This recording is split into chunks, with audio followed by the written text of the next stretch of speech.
Oh hi, it's Chad here from Looney Tunes, and welcome back to another exciting Disney month.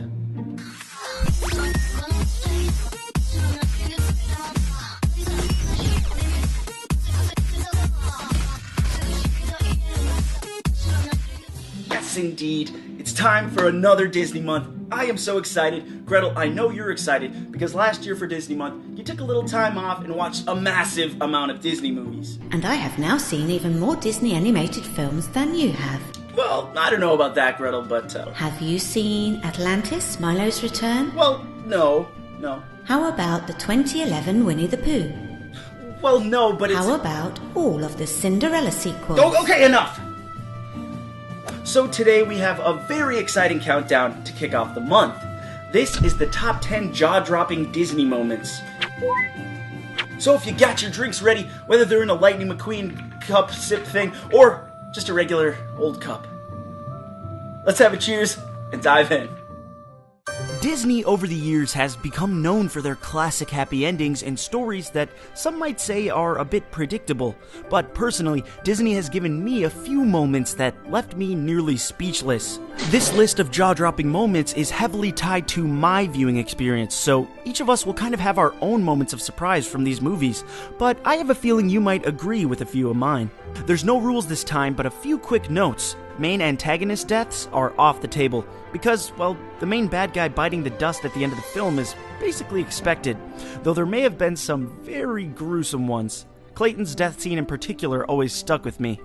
Also, an honorable mention goes to the death of the great Mufasa, which, in my opinion, is the most iconic Disney death of all time. Unfortunately, it was spoiled for me ahead of time, and I've been searching for that punk first grader who ruined it for me ever since. I will find you, Timmy Jenkins. I will find you and hurt you.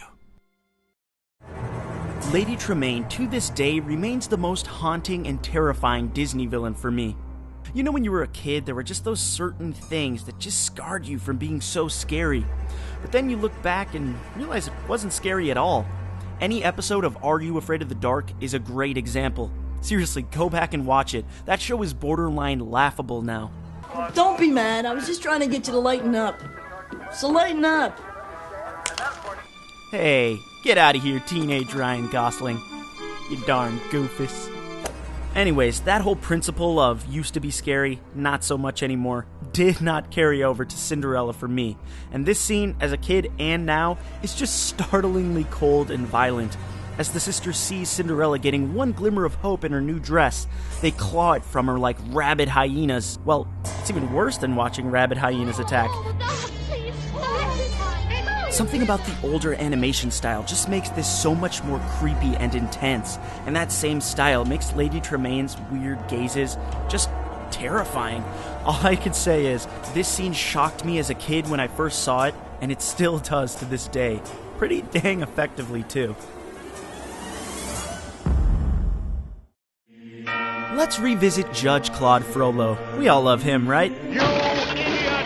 Well, I mentioned before that I never saw Hunchback until I was in high school, but had I seen this film upon its release in 1996 as an 8-year-old, I feel pretty certain that the whole Frollo rapey thing would have went straight over my head. Now, of course, Frollo is simply an appalling character throughout the whole film, Hellfire, of course, included, but there's one particular small moment that really got me. You think you've outwitted me, but I'm a patient man. And gypsies don't do well inside stone walls. No, he didn't just sniff her hair, did he? Right after that cute little goat moment? All right, I'm going. Then a hair sniff? I mean, the contrast, it's so stark. I know what you're imagining. Me too, Esmeralda, but let's just hope most of our younger viewers didn't. Ugh. Disney's Fantasia. It came out in 1940, and I saw it when I was probably 6 years old, but watching it back, I can barely get through it because it's so dang boring. But good for you, 6-year-old Chad. As a kid, I did enjoy this film. The classical music, the beautiful animation and colors, and even a little bit of Mickey Mouse. But inevitably, I don't think most of us were prepared for what the final short had in store.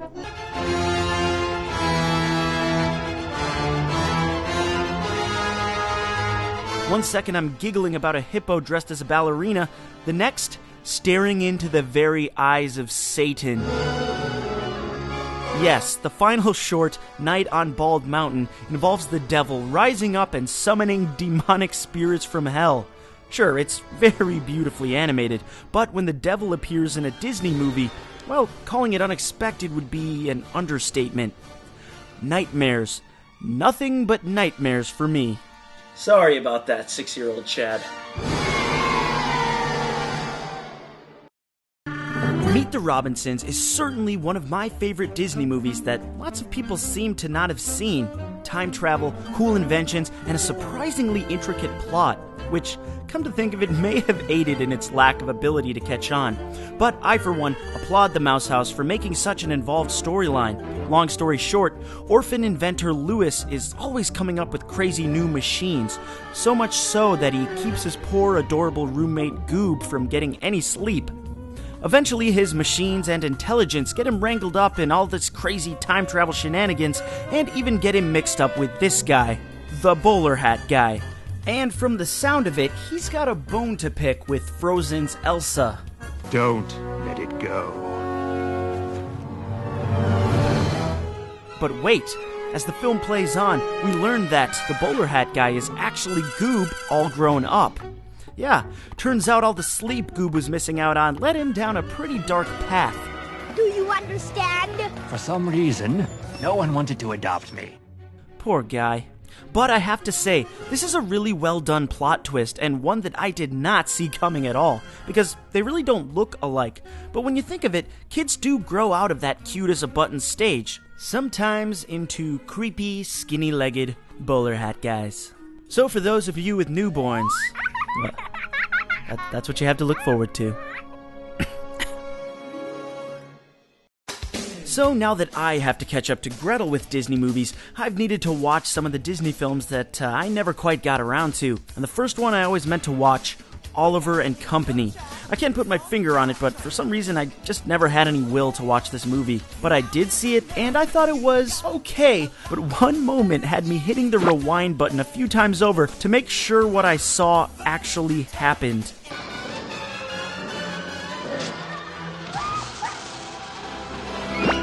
I think that dog just flew off and got his neck snapped on a train track in a blast of sparks.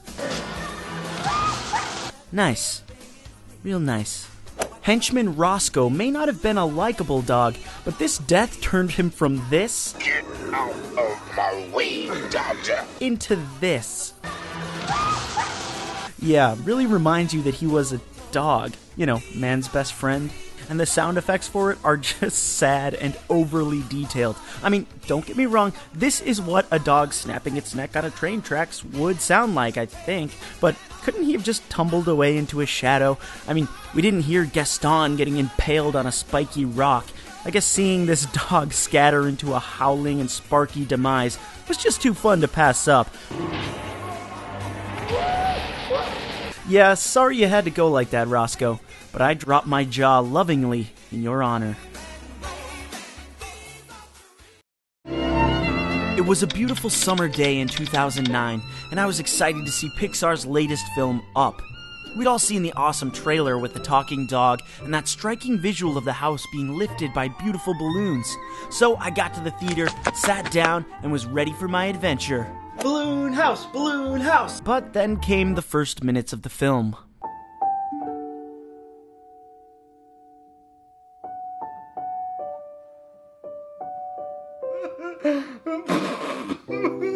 A tragic yet well-realized love story, all taking place in the opening minutes of the movie.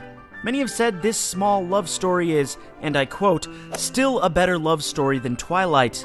Well, I'm not here to judge, but yes it is. This scene is so unexpected, but I didn't feel misled by the trailer. This surprisingly heartbreaking scene just makes the movie better, and what's shown in the trailer is still largely what the movie is about. I am going somewhere with this whole what we saw in the trailer deal, but I'll pick back up on that in entry number 3.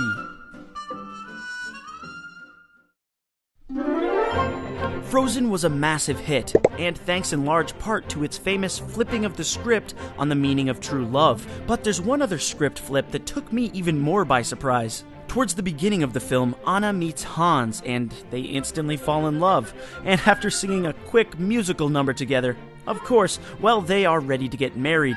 Now, clearly this is poking fun at how quickly some Disney relationships move along, but even so, I really liked Hans. As the movie progresses forward, I could see how they were edging him out to make room for Kristoff as the love interest, and I was kind of just like, man, look at all this stuff Hans does for this girl that he just met. He watches the town for her, offers his help in any way that he can, and displays some serious badass combat skills. In the theater, I remember rooting for Hans until... Oh, Anna.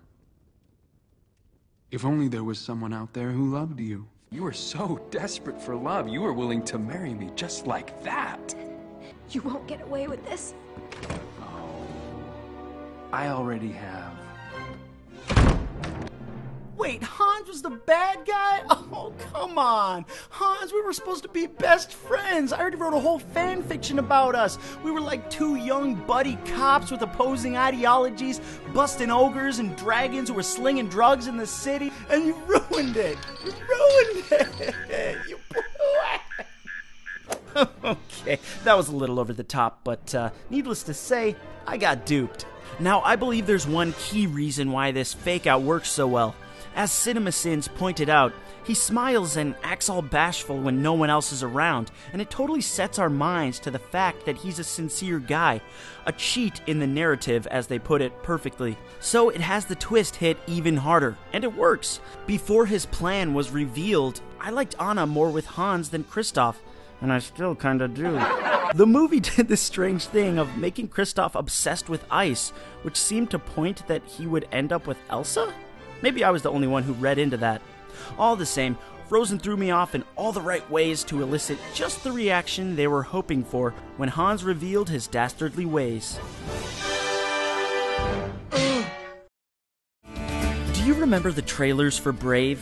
They were incredible. Epic Scottish music, sprawling landscapes, crazy demonic-looking bears, action, and a badass bow-wielding redhead who I was sure would be my new favorite Disney princess. And simply titled Brave, I could not wait to see this heroine go on epic fantasy adventures with huge stakes, battles, and magic. But when you sit down to watch it, well, cue jaw drop of disappointment.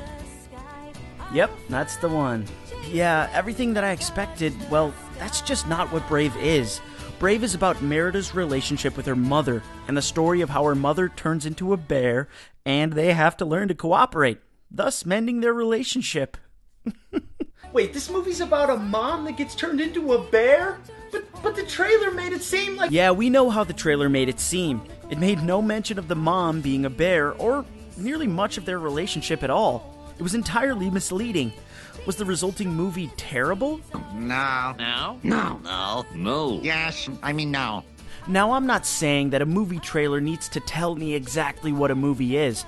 Lord knows that the Inception trailer left me pretty confused, but I still love that movie. This one just feels like a deliberate misdirection for no real gain. I smell some sort of a promotional panic. Perhaps they were afraid that the movie skewed too female, so they heavily edited the trailer to appeal to a male demographic. I even suspect they might have changed the title from something else, much like Tangled did early on, to skew more male. Perhaps the original title was something more like Bear Mama's House, or Getting Even with Bear Mom, or, you know, something indicative of what the movie is actually about.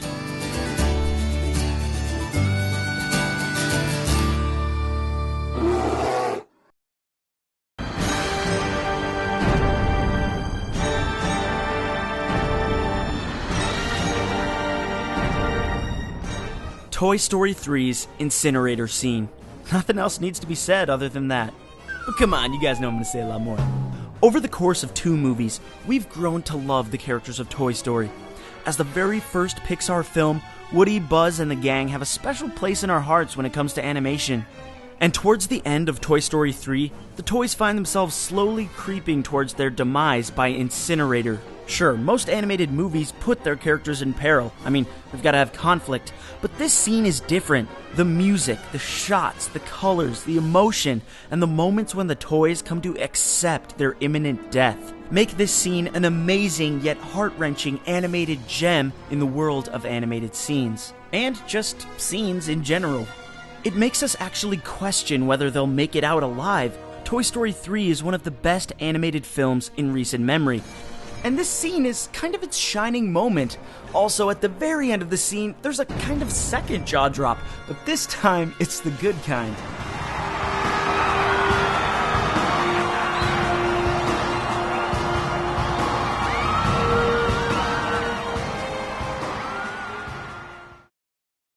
Now, the moment you've all been waiting for.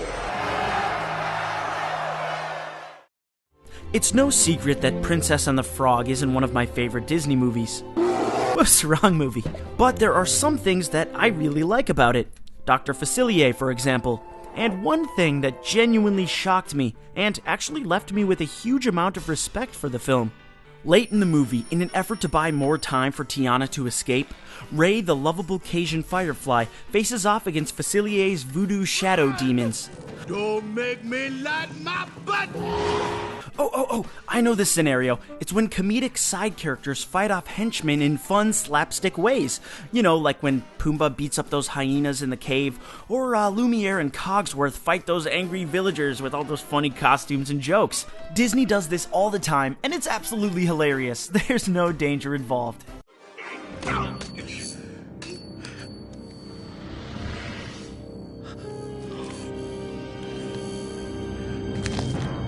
Okay. Don't worry, everyone. They'll bring him back with magic or a potion or something like that.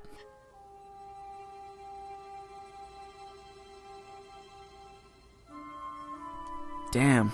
Disney has had some pretty sad deaths in its time, from Kerchak to Kocoum, and of course Mufasa.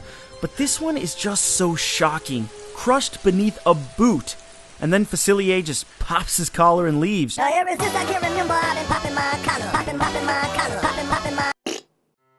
I mean, it's one thing to have a character die, but there's something weird and so cold in killing the adorable comedic relief character and keeping them dead, even if their death does have meaning. It's like killing Flounder or Mushu or Miko. You just can't kill those guys. I mean, sure, Black Cauldron did it with Gurgi, but they brought him back with magic. Like I said, though, you've got to respect him for committing to it and not having him, resurrected with tears or some BS like that. It actually raises the stakes for Disney movies to come, just knowing that any character could go. Even the most lovable ones. Oh, Dribby, I like that very much. Rest in peace, Ray. So there's my list for the top 10 jaw-dropping Disney moments, and I'm sure that list would be different for each of us, so be sure to let me know in the comments which Disney moments took you most by surprise. Chad, it looks like your hologram is broken. What? Come on, stupid thing. Haha! A plot twist no one could have seen coming. The entire time you were watching the countdown, it was a hologram all the while. I think I see 2 or 3 drop jaws out there. Was it worth buying that expensive hologram device? No, it wasn't. Damn it. Alright everyone, thank you so much for watching. Happy Disney Month. Okay, thanks, bye.